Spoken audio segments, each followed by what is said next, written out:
বেনামাজি রসুল প্রেমিক হইতে পারে। বিড়িখোর মানুষ, বিড়ি খায় যারা, চাচা সাফ কথা, আমি সাফ বললাম, আপনারা মুরব্বী যারা বিড়ি সিগারেট খান, আপনারা নবী প্রেমিক হইতে পারেন না।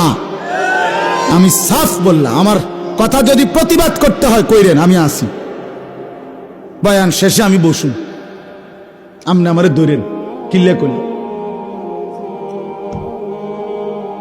রাসূলুল্লাহ সাল্লাল্লাহু আলাইহি সাল্লামের প্রেমিক বিড়ি খাইতে পারে। নবী সাল্লাল্লাহু আলাইহি সাল্লামের দেহ মুবারক থেকে হাঁটলে মেশকের ঘ্রাণ বের হতো, এত পবিত্র, এত সুগন্ধিময়। যার দেহ, যার চেহারা, আপনি দুর্গন্ধওয়ালা বিড়িওয়ালা মুখ নিয়ে ওনার সামনে কেমনে দাঁড়াইবেন? কেমনে দাঁড়াইবেন? খামখেয়ালি জিন্দিগি, খামখেয়ালি জিন্দিগি।